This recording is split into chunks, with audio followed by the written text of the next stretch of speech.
special council meeting. The time is 9 a.m. and I now declare this meeting open. Mount Isa City Council wishes to acknowledge the traditional custodians on the land on which we meet, the Kalkadoons, and pay respects to elders past, present and emerging. And we also extend that respect to any Aboriginal and Torres Strait Islands people here today.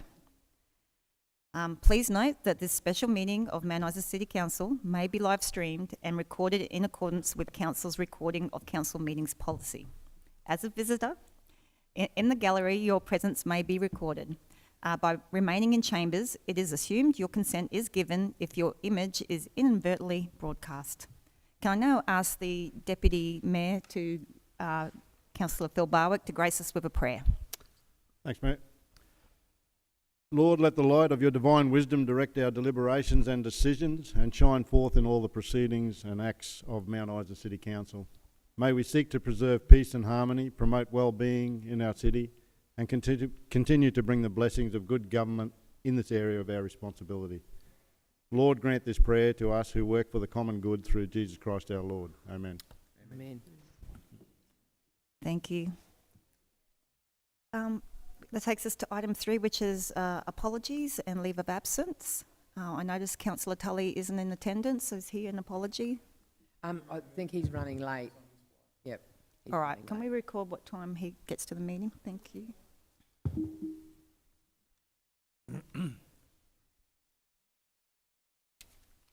Okay, so that now takes us to public participation.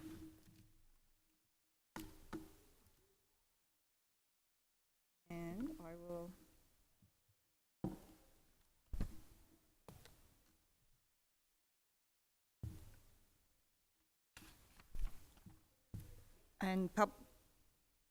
are we doing the question without notice in public participation, or do we want to do it as part of the budget?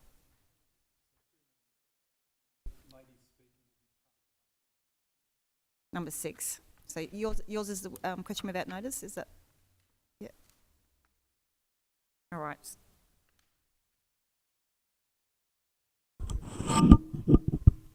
Sorry?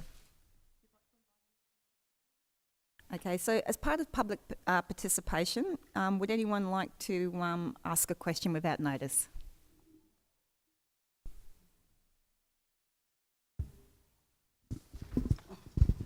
Sorry, my name is Leanne Cumsing, if not everyone knows me. Thank you. You want to? Oh, you want me to hold? Yep.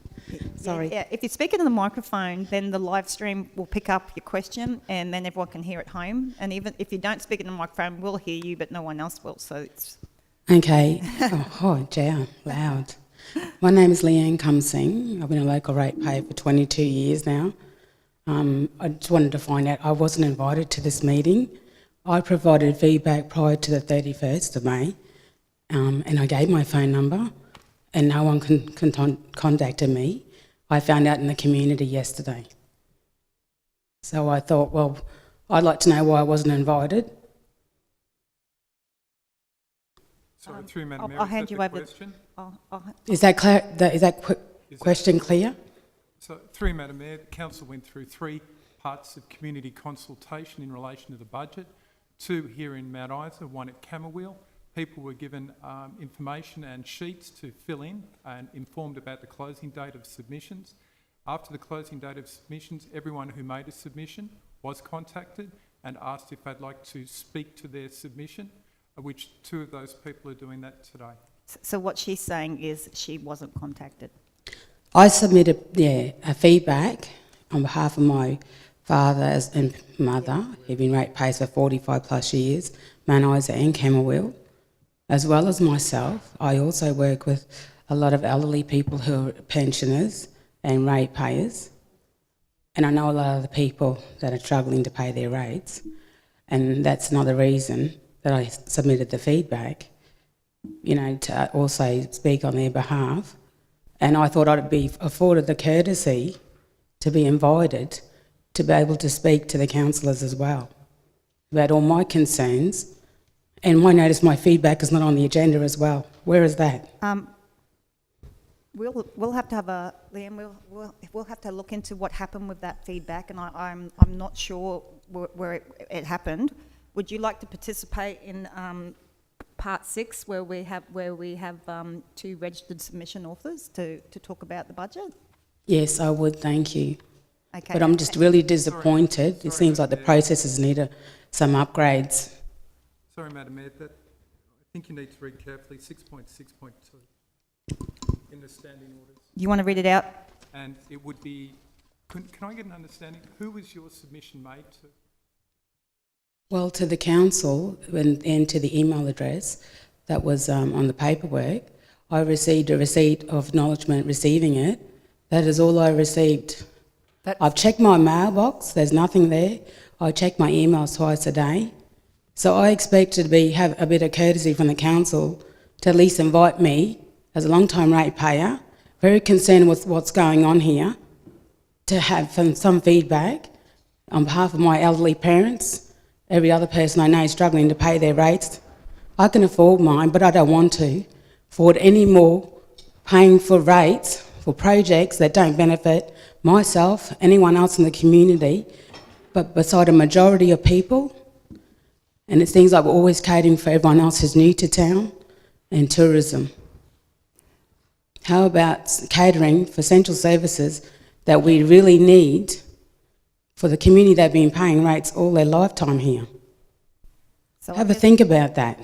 Through the chair, can I just, there's a different procedure. I think what could have happened here is that there's 2 different procedures here, if I'm correct. One was through the budget procedures, but one is also just a normal city at Mount Isa. So I think there's 2 different, you can email the council at any stage with something, but I thought the budget submissions were completely different. No, the submissions in here, you'll see our address is City, Mount Isa. Sorry, Kim, that budget submission is what I responded to and what I wanted a courtesy response If you- from the council. Yeah, Well, I'm sure we'll look into it and get that. Well, I hope you do look into that. Those processes need an upgrade. It's very dysfunctional. No, definitely not dysfunctional, Can I- but we can I- will look into it. Councillor, can I speak, please?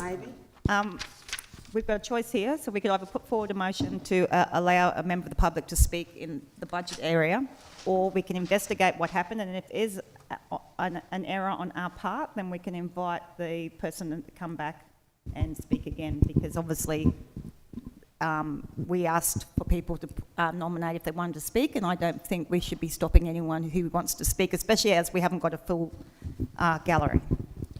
So, I recommend that this meeting gets rescheduled so every other ratepayer has an opportunity to attend, participate and provide their personal feedback.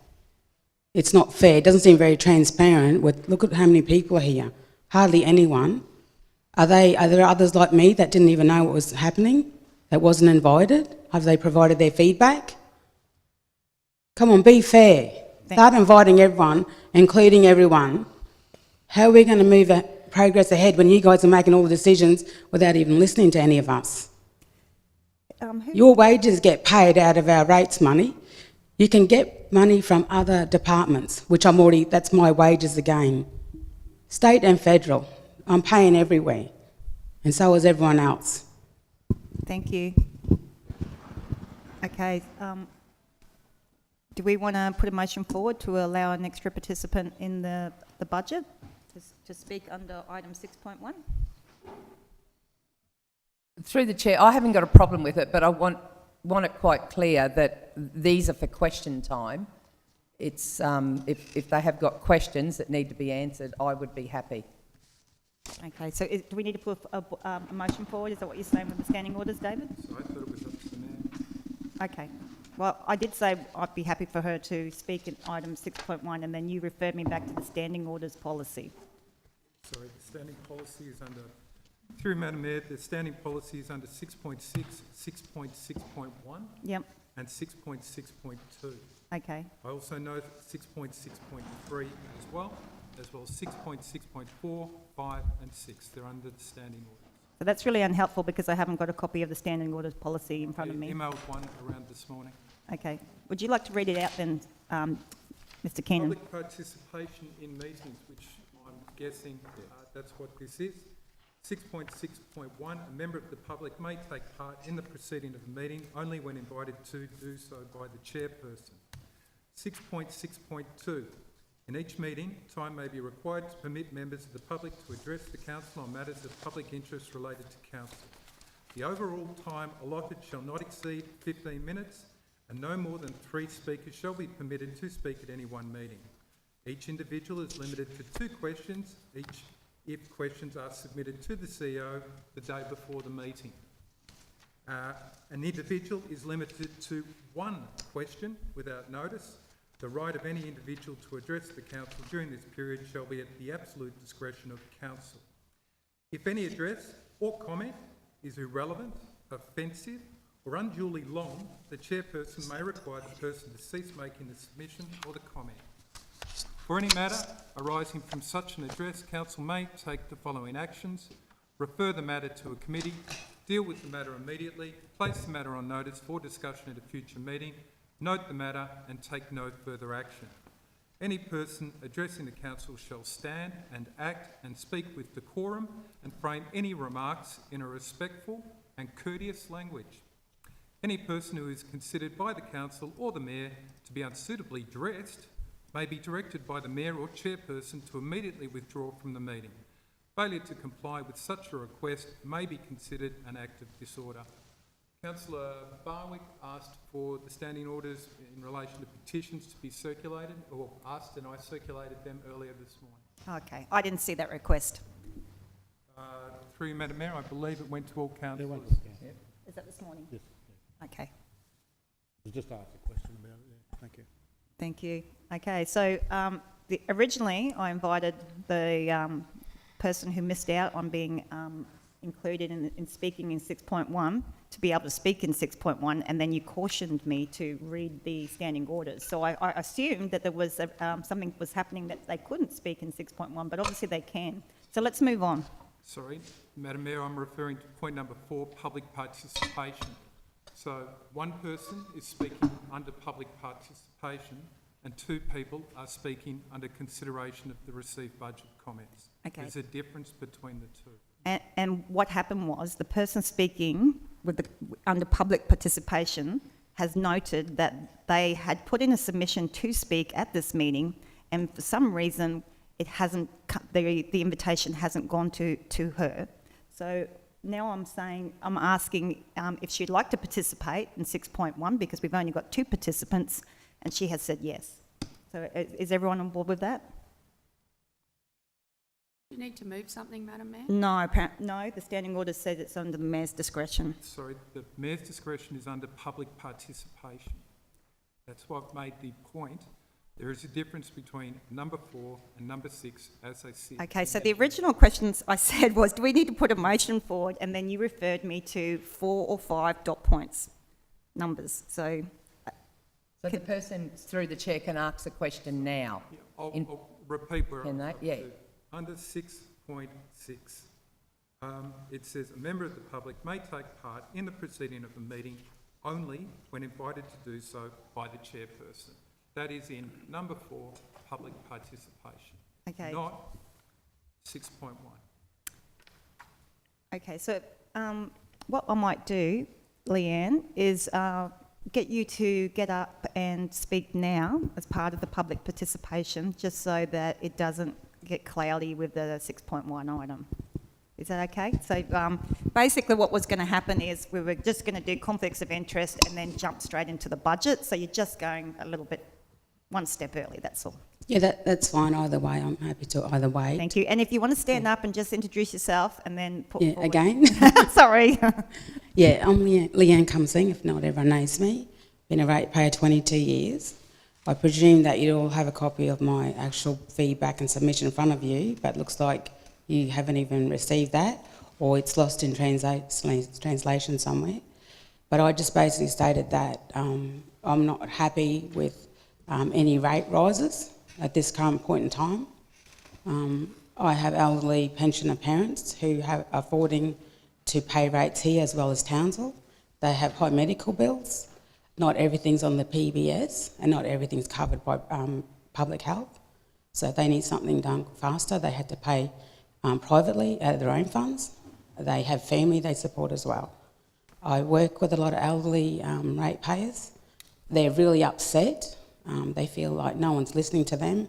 They've been crying out for years. The rates, they're increasing.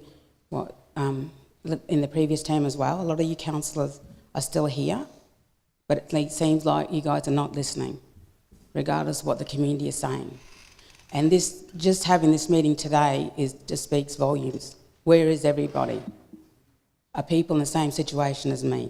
Provided feedback, but never offered to come and speak with you personally and express our concerns and issues. We feel that all the money we paid over all the years are not spent on realistic essential services in our community.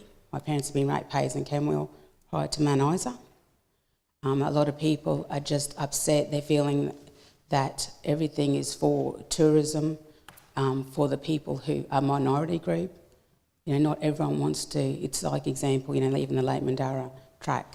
Everything is built, seems to be on a certain side of town.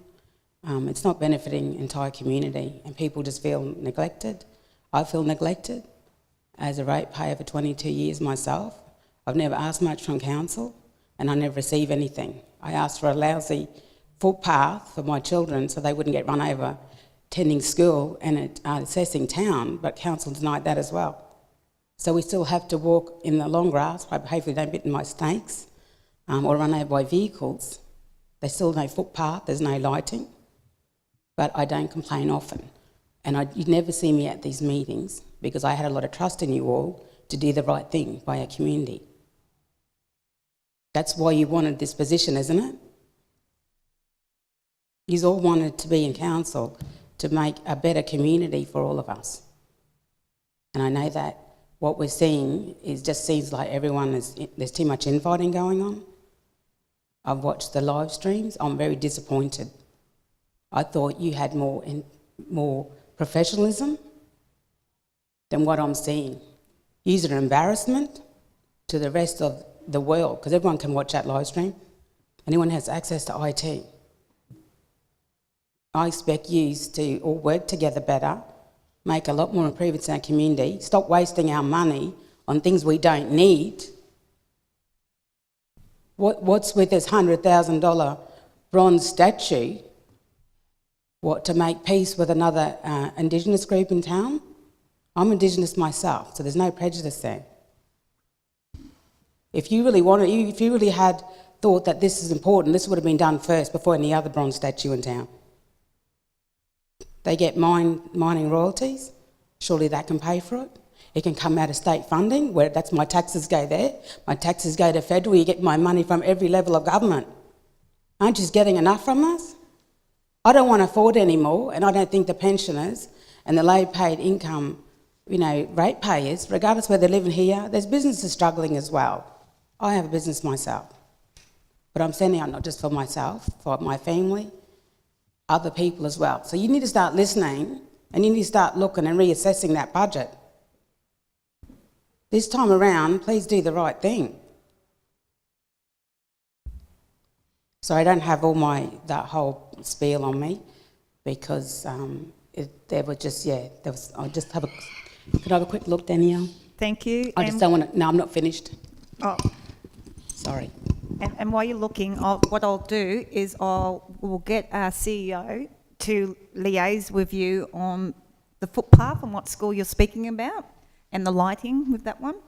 And also with the statue, that statue is not the Calcadon Warrior. We're going for funding for that. The statue, I believe, is John Campbell Miles for the 100 years. No? No, that was No, the it's 100,000 you asked for the Calcadon Warrior, Madam Mayor. That's what's in the budget. That's what's written in the budget. Okay. And the other issue I have as I well. thought you No, you that was your vetoed that, request. You asked to put that in there. but it was vetoed.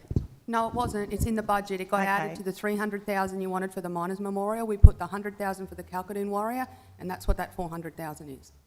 I didn't request 300,000 for the Miners' Memorial, but You definitely requested I did request 100,000. money for the statue, that's for sure. No, councillor, show me evidence, because I can show you evidence that I did request the statue, but money for the statue, but I certainly didn't request 300,000 for the Miners' No, Memorial. I just wanted to make it clear that it wasn't John Campbell Miles, that's all. It's the Calcadon Warrior that you No, that's requested. great. And the other It was issues- originally vetoed by the councillors, so. Sorry, and the other It issue. wasn't? Sorry, I don't mean to interject. but you could go on forever, you two. The other issue is I had issues with the water, my water meter access, because I only have a 7 to 10 mils. I get charged for 20. I made inquiries about it, but everyone seems more concerned about opening the floodgates if they make, approvals to change my charging. That means that they open the floodgates to the whole suburbs, but that's not the reasoning they gave me. They basically fobbed me off when I made inquiries, as it's not a responsibility or issues with plumbing, but no upgrade was ever offered. So I have a 7 to 10 millimetre access, water access. I get charged for a 20 mil. They won't take the restrictor off. So I had to buy a tank, a water pump. I pay extra electricity for all this. But you don't care because you don't have that problem. Other people have that problem where I live as well. But I did make an inquiry, followed up as far as I could go, but then I got fobbed off. Because everyone's pretty good at that. It's easier to just go, oh, well, that'll save me some costs there. But I've been paying taxes and rates all these years and received nothing for it. And that other issue with the like I said, the footpath, for safety reasons as well, was fobbed off as well. And you guys, most of you were in that term when that was brought up. So, it's all right for you guys and your children to walk safely because you're in a suburb where there's footpath and there's lighting. I think you need to have a look around what else is going on in the community because it seems like you're not in touch with what's going on. You talk about, how about some cost savings? Looking at trimming that budget, paying for what we really need. We can have all the razzle-dazzle later. Doesn't need to come all at once. And that's what you've got to have a look at. Because that's all I'm seeing, is everything's about, oh, look at our great town. But then you've got all these other dysfunction going on that no one's addressing. We've got that many organisations, that much money coming in, but no one wants to work together. Everyone's working in their own silos, on their own agenda. Just work together and start making our community a lot better. Well, a better future, be more livable. My son just bought a home, we helped him. So I've just made another ratepayer for you.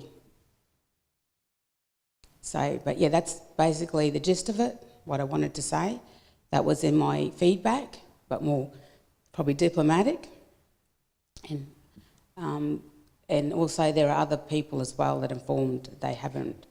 I received a few messages before saying that they didn't get an invite as well, and they provided feedback prior to 31st of May. So you really need to look into that. I do recommend that this meeting gets rescheduled so it can be fully inclusive and transparent, so all ratepayers can have participation, a say, and have involvement. Isn't that what community participation is about? Engagement with the council to help guide you to, come up with better decision making for our community. Why do we have this then? Why bother having it if you don't want to listen to any of us? Well, Leanne... Sorry, have I gone over 15 minutes? Sorry. Did you have any... What was that, Kim? You're supposed to only have 5. We're standing... No, I thought he said 15. It's 15. Oh, sorry, I don't know. I really attend. It's 15. Because I trusted you all to do the right thing. No, and I was just going to... Sorry, I didn't mean to cut you off. Did you No, that's it. That's the gist of it. But if I can follow that up, because there'd be other people in my same position. Because like I've been informed, they haven't been invited because I've asked them if they're coming. They don't know about it. They didn't know there was a special meeting on. So that's the last thing, sorry, I wanted to just touch on, is that a lot of elderly people don't have access to computers and IT. So you need to be more mindful about where you promote your community meetings. How about send them a letter in the mailbox? That's how they ask to obviously receive their communication. You have all their contact details, so make an effort. Okay? You know where to send their invoice to make them pay rates. Surely you can send them a letter, invite them to a special meeting to hear what they have to say. So please work together better. I want to see improvements for our community and for everyone, not just for people that you're affiliated with and friends. None of this nepotistic stuff. And I'm talking to all of you. Thank you. And what I might do is, if you stay behind after the meeting, I'll get the CEO just to get some details on some of those inquiries you've made about the footpath, lighting, things like that. So we'll check into that and see if we can follow up with that one. Also, The director's already got that information. You're okay? Through you, Madam Mayor. No, if Leah, if it's okay, if I can meet you afterwards, I can get all your details of your address so I can follow those things up. Okay, thank you. And also, who arranged 9 a.m? Who sort of came up with that one for the special meeting today? Through Madam Mayor, as we've done with other special meetings, we've incorporated them into the briefing and usually had them first up. Okay, because I do agree with the constituent in the fact that 9 a.m. isn't a good time for anyone. Everyone's at work, and 5 o'clock meeting might have got us more people in the gallery. Through the chair, but we have had 2 community consultations at 5:30. But the first one didn't go on Facebook until the day of, and then if you pressed on the link, it didn't go anywhere. So that was why we had 0 participation, because all we had is that leaflet that we put at Coles and Woolworths. That was the only communication about the first one, and so definitely everyone didn't miss it. We still had the second one, but... That's right, and that's why I went and shared it everywhere I could on Facebook. But historically, and I just will answer Leanne's question through the chair, there isn't a lot of people don't participate in budget. In all my time of being on council, you only do get a handful of people coming, but I do know that I have spoken to many, many people in the community on the budget. I don't know whether the other councillors that's happened. Like I said, we've put our phone numbers out there. People have rang me and people have stopped me in the street and had a talk. So I'd say maybe like I've answered their questions, and that's why they're not interested in coming along to the meeting. Thank you, Councillor Coghlan. And you're right, in the past these things didn't happen, but this is the way of the future, and this is the way all councils are going now. They're engaging with their communities, and they're getting... No, through the chair, Mount Isa City Council has always had public participation on the budget. I thought you said they didn't. No. Certainly They did. Okay. always did know, but what happened is not a lot of people come. Like in the 4 years with the budget consultation, that the last time I was on council, I think 2 people come to the community consultation. Not appropriate for most workers. Did you not hear 5:30 in the afternoon. that? Still not appropriate if you do night shift or you work till midnight or 2 in the morning. That's why our phone numbers are out there and people can call at any time. Not everyone can decipher a budget as well and see the issue with It's it. probably important Sorry. to return to the agenda. Yeah, thanks. Sorry about Leanne. We'll continue on. Thank you, Councillor, for your input. I really appreciate it. And we might move on to the next item, which is declarations of conflicts of interest with the agenda. Does anyone have any conflicts there? No. None. No. Okay, so then that now takes us to the item 6, which is corporate and community service reports. And the 6.1 is consideration of received public comments and submissions regarding the 22-23 draft budget. Okay, so I need a mover and a seconder, and then we'll open it up for our registered submissions to speak on behalf of this one. I move, Madam Mayor, Council receives and notes public comments and submissions regarding the 2022-23 draft budget. Thank you, Deputy Mayor. Can I get a seconder for that motion? McRae. Thank you, Councillor McRae.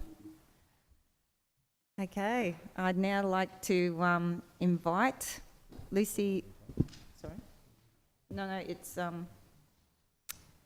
discussion before we vote. Okay. Yeah, sure. sorry. I know. So I'd now like to. Which one would like to go first? Lucy. Okay, Lucy, if you could stand up and just introduce yourself and speak into the microphone.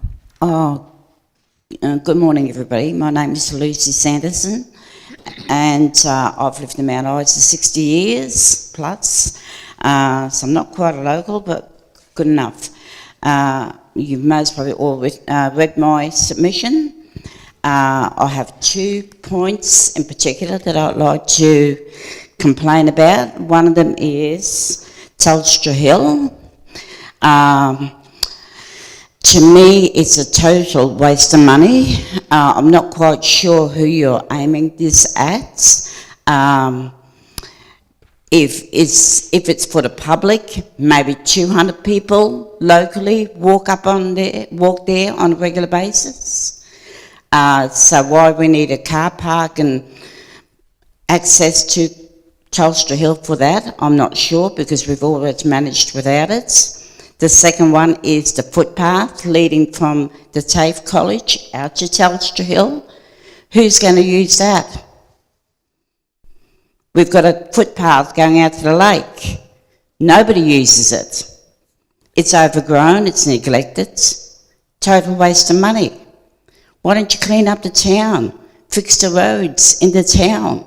And like Leanne said, the elderly people and people on low income are struggling. We get ripped off totally with the water here in Mount Isa. The ratepayers in Mount Isa pay for Lake Julius, and then we have to pay a fortune just to water our lawn. Once upon a time, Mount Isa looked beautiful. It was green, it was neat, it had all these encouragements to keep your yards nice. Now it looks like a dust bowl. It's dirty. Go down Aberystwyth Parade, it's disgusting. Some of the suburbs are disgusting. The roads need looking after. And my second thing is pensioners. A pensioner couple lives on less than $40,000 a year. A single pensioner, less than $27,000. All you councillors have either your own business or work full-time job. Plus, you get quite a considerable annuity from the ratepayers. And you want an increase in your wage when people are living on a minimum, less than what you get from us. Don't you feel embarrassed about that? You know, look after the people. And in regards to Kim saying, Councillor Kim, whatever, saying, you know, people do get invited to these meetings. However, most people aren't on. Young people might be on Facebook and community things, but older people aren't. Why don't you put more flyers out and let people know about these things and tell them you can, you know, go and talk to them with the elderly people and the locals and see what they want. Not the tourist trades, because you got to look after your own people before you look after the tourists. And in regards to somebody submitted that, the tourists might walk up Telstra Hill. The majority of our tourists are grey nomads. And I can't see them walking up Telstra Hill. So that money that you're considering on wasting for that could be spent better in town. Thank you. Thank you, Lucy. Through the chair, I'd just like to clarify a point that was raised by Lucy, that I actually don't have a full-time job. I only work part-time, so council, I just have a part-time job. I don't have a full-time job. Thank you, Councillor Coghlan. All right, and now I invite Gail Gallagher to come up and speak. Thank you. Good morning. My name's Gail Gallagher. I'm a ratepayer here in Mount Isa and have been for approximately 27 years now. I just have a little spiel that I would like to continue with. Mount Isa Council draft budget overview for 22-23. Daniel Slade says in this draft budget overview, it is important that members of the community provide feedback. The community is largely unaware that this budget is up for community feedback due to lack of advertising. Not everyone lives on social media. People I have spoken to did not know about it at all. David Keenan says there is a recognition of importance of community engagement and consultation with feedback from the community being an important part of the process. Point 1, the community has not been well informed regarding community feedback of this draft, nor was it easy to find a copy of this draft on social media. Young people may be able to do that quite easily. I know a little bit about computers, but I found it extremely hard to get a copy. Most help came from Lucy to be able to know anything about what was happening today for myself. Point 2, a large percentage of this town are renters and fly-in, fly-outers, and their attitude is they only rent so they don't care. They don't pay council rates, nor do they pay water rates. So a true account of the community feedback is not, in my opinion, reflected. I object to the proposed rate increase. Pensions have had a small rise, but this has already more than been eaten up with the increase of living, groceries, electricity, gas, water, fuel, etc. With the changes to water charges, this council has taken away any incentive to maintain our nature strips, and in a lot of properties, even their yards, due to the cost of water. You want ratepayers to pay more to help support new projects such as Centennial Place, which is out of the way of foot traffic and, in my opinion, will only turn into another unkept, unsightly, neglected area. Telstra Hill car park and access road, etc., when council cannot even maintain the town as it is. You say it is due to lack of staff. Well, how will you be able to maintain Centennial Place? Existing sporting facilities such as the 10-pin bowling complex, so-called squash centre building. Council has allowed the owners of these and other centres to severely neglect them and their surrounds to resemble a dump. Dirty, unsightly, neglected, embarrassing areas of our town, just to name 2. I have had over time many tourists ask if we have 10-pin bowling or squash in this town, and I'm ashamed to say many other sporting facilities need help as well. I remember when I first came to Mount Isa, seeing in the newspaper a lineup of sports available and how proud we were of their sporting groups. But unfortunately, it seems council, nor the mines, which take a lot out of this town, no longer support them. Council would do better by this town rather than worrying about putting an increase of rates to our already overstretched budgets, but putting their efforts into doing something about the crime, to start making property, commercial and private owners, bring their properties up to a Mount Isa standard. Take a look at Butler Industries, just been completed. Well done them. Also, just to finish up, I'd like to say that Mount Isa rates are far exceeding what my brother pays rates down at the Gold Coast, and they have a lot more facilities and a much cleaner place than we have here in Mount Isa. Thank you. Thank you. And I would just like to say that it takes a lot of guts to get up and stand in front of a group and speak, and especially when you're talking about issues that may offend the people that you're talking to. So I take my hat off to you for coming here today and speaking openly and frankly. And obviously we're not going to be providing information back. We are actually, this is going to help us with our deliberation over the budget, which will be voted in next Wednesday on the 15th of June. So that any feedback we're getting as councillors is food for thought when we look at the budget in the next week. So I thank you very much for coming in and talking openly and frankly. And I think that there's a lot of people nodding along with you about some of the issues you've brought up. And so do any councillors have anything to say before we vote on this motion? Thank you, Chair. Yeah, I'd like to comment. Thanks. The budget each year is a mix of things, including being able to run the operational side of things, but also about improving the livability of the city. And the balance we try to strike as a council is to try and achieve a balance through the community about what people desire and what people want. We understand the difficulty of people getting rates bills and those sorts of things. We all get them ourselves, and as Councillor Coughlan's pointed out, we don't all work full time.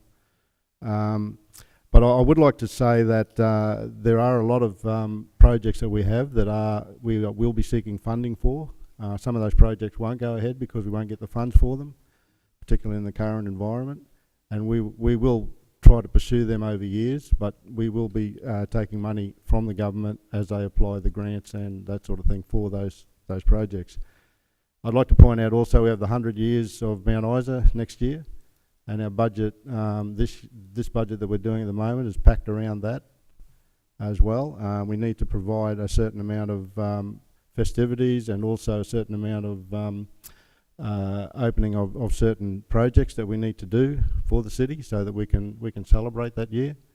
And I think we're remiss of us to go by that and not have any money spent on that particular agenda item. In terms of the rates here, we've checked into it because there is an urban myth around that the rates here are more expensive than those around the rest of the country or around the state. They're not. We've checked that. Our current general rates average is sitting about midway between the other 77 councils in Queensland.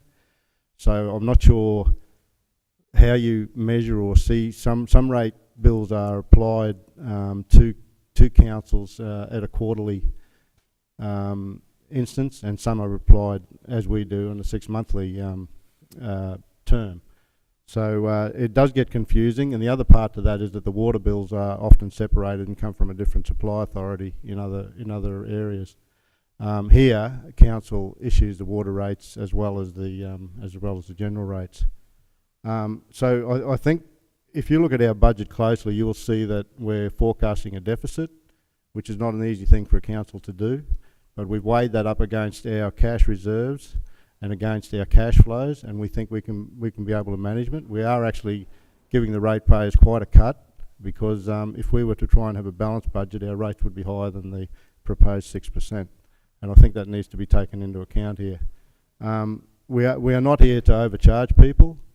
We are here to try and make this council financially stable and sustainable, and we're required by law and by legislation, government legislation, to operate with a sound financial basis. Now we cannot do that without increasing rates because, as everybody knows, electricity prices going up way more than 6% is what I'm hearing. Also, wages are increasing every time. I don't know anybody that knocks back a wage increase. Also, fuel and diesel, which you will be aware of, is increasing to astronomical levels. Now, council, we need to do all those things. We need to pay for fuel and diesel. We need to pay for wages. We also need to pay for electricity. And those increases come through to council as well. And it would be remiss of us as councillors not to take that into account when we're developing a budget. And unfortunately, we've tried to save, and we've done everything we can to make this budget as skinny as possible. And the last point I'll make is that in 2020 we had a zero increase because due to COVID, and we tried to put in as much relief as we could for ratepayers. That goes against the grain of any council, but we've managed to do that. Also, last budget, it was only a 3% increase, which is very low. 3.75. Okay, well, it's still very low in terms of the costs and that. So that averages out less than 2% per year so far.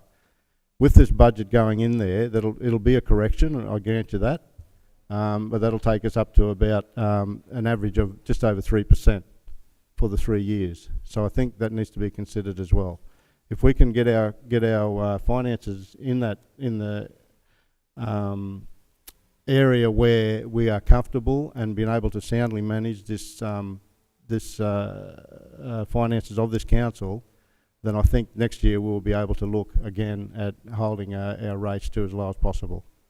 Thank you, Madam Mayor. Thank you. And I'll just speak to some of the things you said. And one is that we did start this rate process, the budget process, I should say, in March this year. So it's one thing I would like to start a lot earlier. I do think that March is not, we could have started earlier. When we first got in and COVID hit, we had a zero rate increase. But what we've got to acknowledge is we also had a deficit of 1.7 or 1.5 at that point. But we stripped that budget. We stripped that budget back to nothing. And by the end of that financial year, we actually almost balanced the budget. So that year is not impacting on us. It isn't, because we did not So the next year we went 3.75, and again, that's this year, and we're getting close. A few months ago we were getting very close to balancing the budget. So we're doing great as a council. There's no doubt about it. There are things that we've put in the budget that we could be getting funding for, and sometimes, for instance, with some of the mobile fleet and plant replacement, maybe we stagger that a bit more, because if you look at the mobile fleet and mobile replacement, we've had this year at 3.6, next year's going to be 3.5, and then we drop it down to 2.5 and 2 million for the next 5 years.